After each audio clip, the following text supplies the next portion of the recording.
बिस्मिल्लाहिर्रहमानिर्रहीम। नाज़रीन, जब आप लाइफ स्टॉक का काम करते हैं तो फिर आपको एक अच्छा डॉक्टर भी होना चाहिए। अब एक चीज़ हम देखते हैं कि हमारी गायें और भैंसें जब बच्चा देती हैं तो किन किन चीज़ों का ख्याल रखना पड़ता है, इस बात को हम देखते हैं। ये हमारी एक भैंस सलामत साहब की, ये इस वक्त सू रही है, बच्चा दे रही है। इनमें किन चीज़ों का ख्याल रखना है वो मैं आपको बताना चाहता हूँ। एक तो जब ये हम 2 घंटे से तकरीबन देख रहे थे और इसके साइंस थे कि अब ये सोने वाली है, तो अब ये यहाँ पर इसको एक अलहदगी में एक जगह दी गई है। यहाँ ना इसका बच्चा है, ना कोई और जानवर है करीब, न किसी आदमी को आने की इजाज़त है। अलबत्ता हमारी निगाहें जो हैं इसके ऊपर भरपूर हैं, इसके ऊपर। और एक आदमी तैयार है यहाँ पर ये सामने, और इस आदमी का काम ये है कि अगर इसको असिस्टेंस की ज़रूरत पेश आए, किसी मदद की, तो फिर यहाँ ये फ़ौरी तौर पे मौजूद होगा। 90% भैंसें और गायें, इनको किसी असिस्टेंस की ज़रूरत नहीं होती, सिर्फ सुकून की ज़रूरत होती है। इसलिए कि जिस प्रोसेस से ये गुज़र रही होती हैं, ये आसान प्रोसेस नहीं होता। और ये जानवर जो है इंशाअल्लाह ताला, ये जब ये बच्चा दे देगा बग़ैर असिस्टेंस के, ये हमारी पूरी कोशिश होगी, चाहे हमें कितनी देर लगे। अब असिस्टेंस की कब ज़रूरत पेश आती है? जब जानवर डिस्ट्रेस में हो। अगर वो कोई ऐसा साइन शो कर रहा है जिससे बच्चा निकालते हुए या बच्चा निकलते हुए उसे कोई तकलीफ़ हो रही है, उस वक्त ये हमारा आदमी जाएगा। और ये माशाल्लाह it is progressing very well. ये इसके खुर बाहर निकल रहे हैं, तो ये इंशाअल्लाह ताला अभी कुछ देर के अंदर ये सो जाएगी।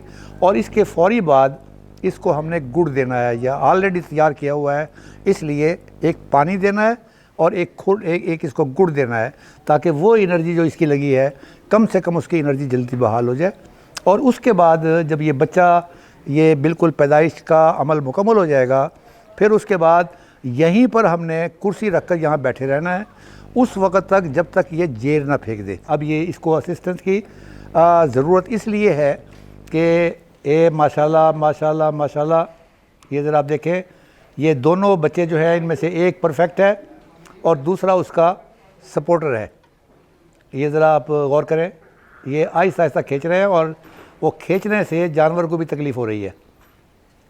ये माशाल्लाह। और अब ये देखें, ये जो मुंह खोला हुआ है, मुंह खोला है, ये डर की वजह से है। और अब ये जानवर के, ये बच्चे को इसके सामने रख दिया है और ये अब इसको चाटेगी। आप इसके मुंह को देखें, बच्चे को। सबसे पहले आपने बच्चे के मुंह को जो म्यूकस थी, पहले उसको साफ़ किया और इसका सांस बहाल हुआ। इसके बाद जो इसके ऊपर जो गिलाज़त लगी हुई है वो इस माँ ने चाट लेना है। और इसके अंदर ये चाटने का जो अमल है, जो कुदरती तौर पर अमल है, ये जानवरों के लिहाज से ये एक उसके पैदाइशी अमल का एक हिस्सा है। और इससे बच्चे की चाटने से जो रेस्पिरेशन है, जो निज़ाम तनफ़ुस है, वो बहाल हो जाता है। अब जो जानवर जो है जिनको आपने कैल्शियम, DCP पाउडर, अच्छी खुराक पहले खिलाई है, वो तो फ़ौरी तौर पर जेर फेंक देंगी।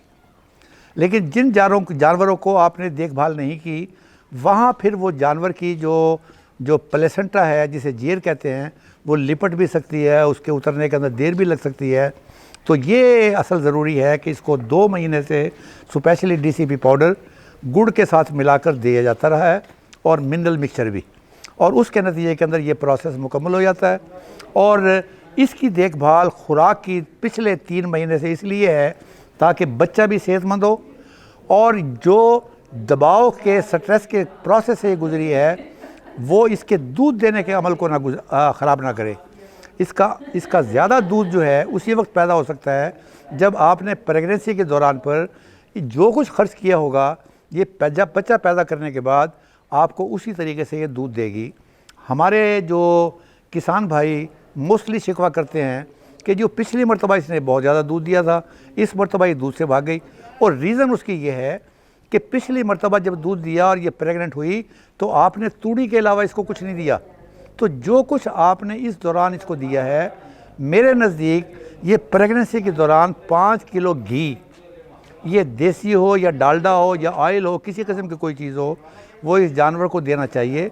इसको किसी किस्म की कब्ज़ नहीं होनी चाहिए, इसका डाइजेस्टिव सिस्टम सही होना चाहिए। तो ये इंशाअल्लाह ताला, मुझे अल्लाह ताला की ज़ात पाक से यकीन है, क्योंकि ये मेरी निगरानी के अंदर ये काम होता रहा है, तो ये माशाल्लाह ये दूध पहले भी बहुत ज़्यादा देती रही है 18 किलो तक, और ये इस बच्चे की पैदाइश पर भी ज़्यादा इम्कान है कि ये 20 किलो तक चली जाए। Thank you very much. उम्मीद है आपने इसे कुछ लर्न किया होगा।